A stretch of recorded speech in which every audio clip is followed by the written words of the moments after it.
So what I was doing at 16, most men were doing at 30. And that exact life lesson has molded me into who I am today at 23 years of age. Now, what I'm going to do in this video is tell you guys a story of what I was doing at 16, who I was working with, the type of people I was surrounded with, that led me down the path that I was potentially going to go down. And the one that most men end up actually going down later in life. So basically, when I was 16, I had left school.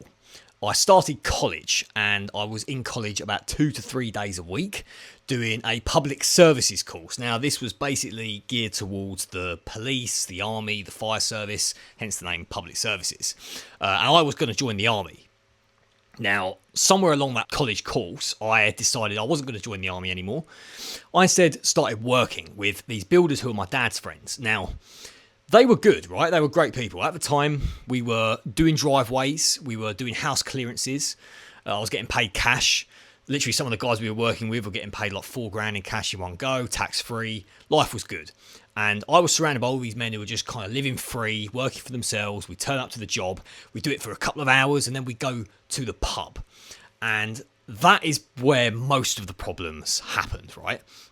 So they weren't necessarily egging me on to go to the pub with them, except I was 16, I didn't drive, and I was young and stupid, so I wanted to go with them. And they would drink like 10, 11 pints every time. I'd maybe have 3 or 4, which is terrible when you think about it at 16. And I'd do that 4 times a week working with these guys.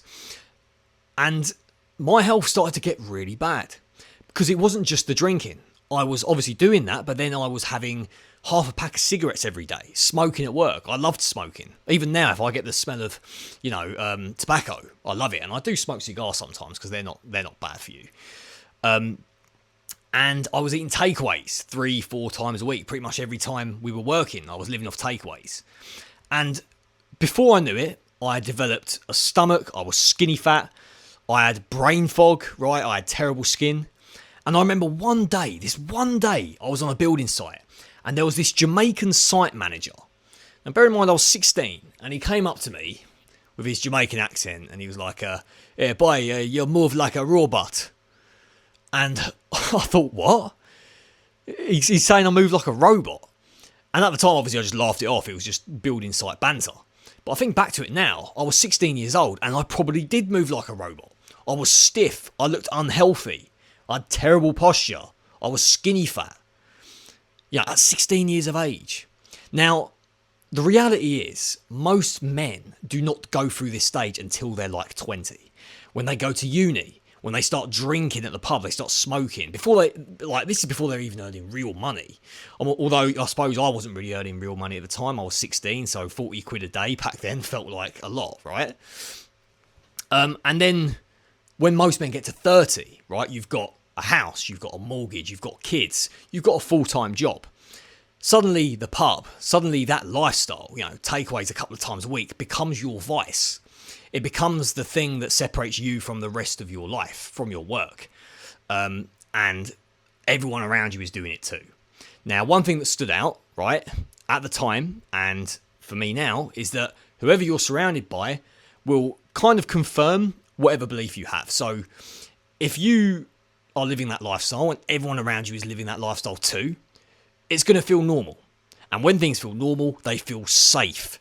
And that's exactly what happened when I was 16. Imagine you're 16 years old and I'm only hanging around with 30-year-olds who are drinking at the pub with beer bellies, smoking cigarettes, eating takeaways.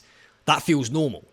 Meanwhile, a lot of people my age, albeit some of them went on to become unhealthy later on, at the time were probably sporty, doing stuff like college full-time, studying, all of that stuff. Meanwhile, I was working and drinking and all that shit, right? So, yeah, it really did teach me, right? And I'm so grateful I went through that at 16 and not 20, 21 like most people, and God forbid, 30 years old like the average man.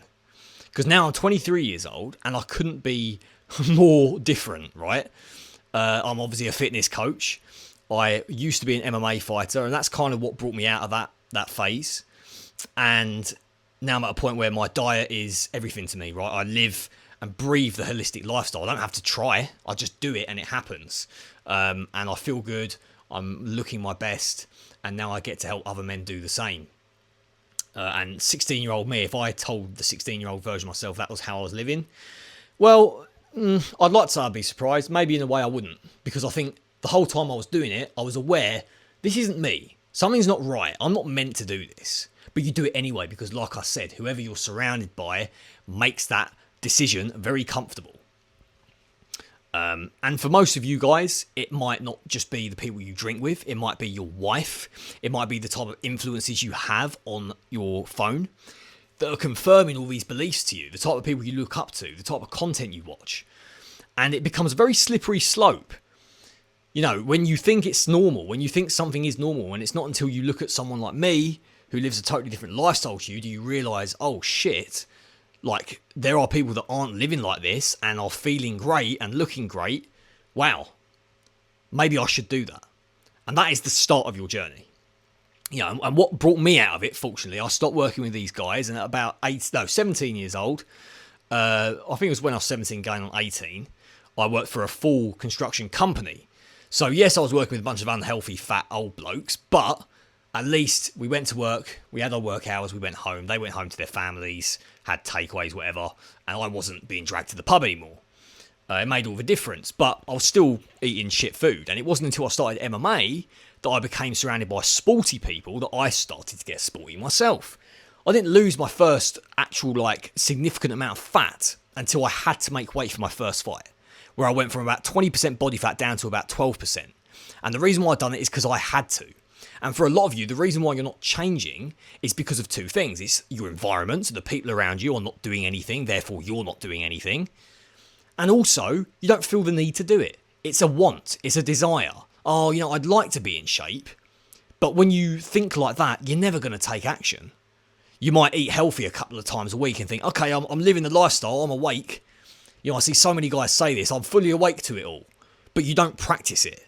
And if you don't practice it, it's worth nothing. If your physique doesn't show it, it's worth nothing.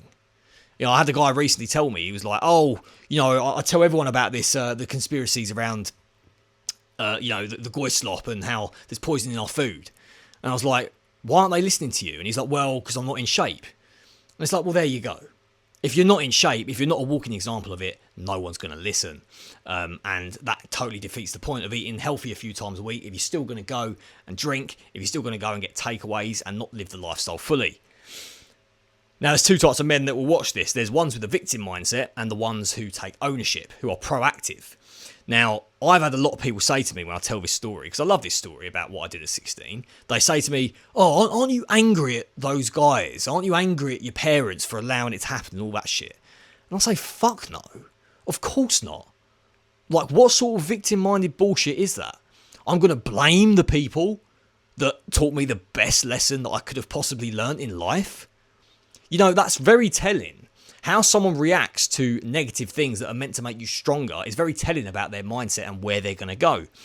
Right? I hear guys talk about their fitness situation and they say, I was doing well until so-and-so happened, right? Whether it's a tragic thing, right? It might be losing someone or it might be an injury. But it shouldn't stop you. And that might sound insensitive, but it's not meant to be. It's honest, right? When you have a ownership mindset, events like that aren't going to throw you off, right? And whether you have a victim mindset or an ownership mindset is ultimately the thing that determines whether you grow in life or whether you let little things knock you down. Because the truth is, someone with a victim mindset, it doesn't actually matter what events happen to them. They're going to find a way to let something drag them down. Whether it's an actual tragic event or whether it's them waking up and not having their favourite cereal in the morning, the victim-minded person is going to let that ruin their day or ruin their goals. So you find it a lot where guys constantly get thrown off, and the reason why is because they feel like victims. Oh, life happened. Oh, my wife, she was pressuring me. Oh, this and that. Everything but taking ownership. And if that offends you, good, right? It probably, to be honest, if that offends you, then it's kind of silly. You should be nodding your head in agreement thinking, shit, that's true. That's how I used to think anyway. If I got offended by that type of stuff, I probably wouldn't have changed. I would have continued to sit in my own comfort bubble and never grow as a person. Because believe it or not, fitness is growth. If you say you just want to be healthy, like let's say 16-year-old me, right? I want to be healthy. This is what would happen. I'm 16 years old. I'm surrounded by people going to the pub, drinking, smoking, doing drugs. And I think, I want to be healthy. And then we'd go out and I would think, oh, yeah, I do want to be healthy, but there's beer on the table. But someone's offering me a cigarette. But, oh, we could get, stop at the chicken hut on the way home. That doesn't, like, when you're thinking about health, you don't compute that.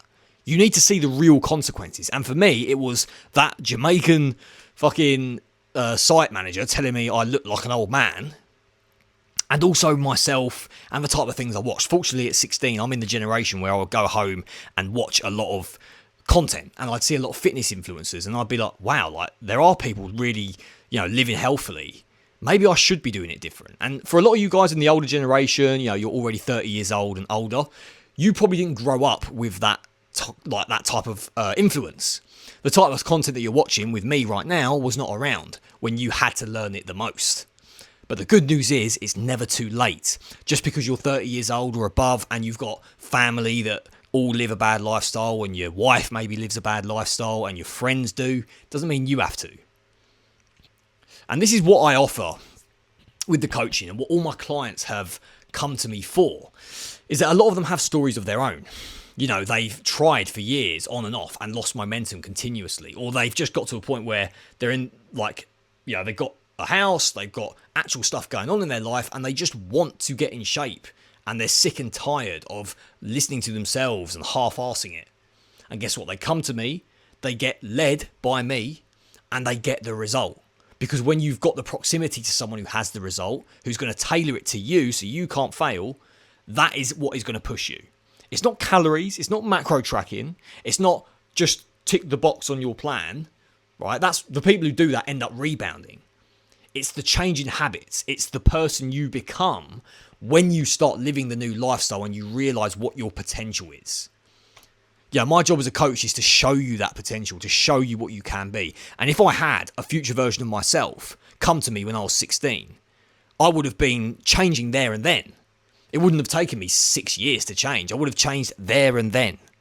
And imagine where I'd be now if I'd have changed there and then. And for some of you, that is where you are right now. You're on the verge of making a really good decision, potentially investing in yourself and actually changing, or just staying the same. And staying in that comfort bubble of, well, maybe I could do it myself. Hey, maybe you can.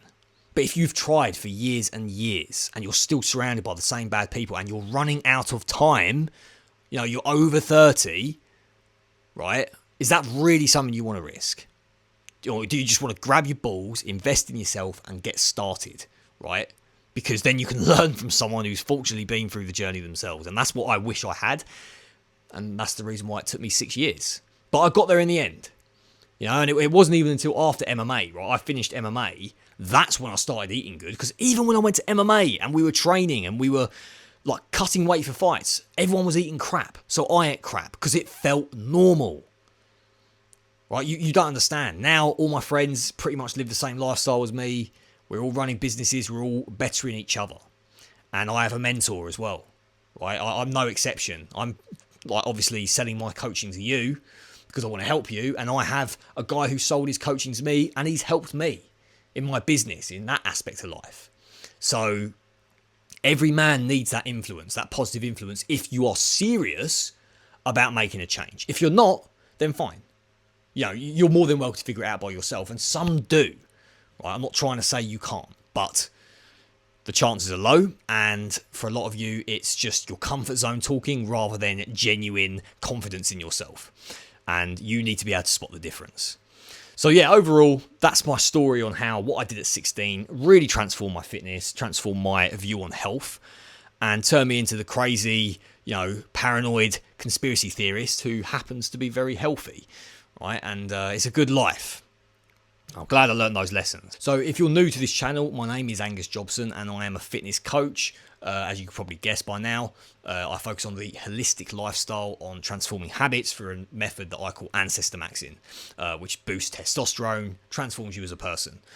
And if you've been watching me for a while, you may be sat on the sidelines wondering whether you should invest in yourself. And if you are, there is a link below to book a call with me. This isn't instant coaching, it's to see if it's a good fit. Because at the end of the day, I want to make sure that who I'm working with is actually ready to lock in and isn't a time waster. And I'm obviously not trying to waste your time either. So the link to book a call with me is in the description. And if you've come from YouTube, you can follow my Instagram too, where I post most of my content. And obviously, make sure to subscribe to my YouTube channel because I'm going to be uploading a lot more videos. So I hope you guys found this inspirational, and stay tuned because I will be uploading soon again. And I'll see you on the next one.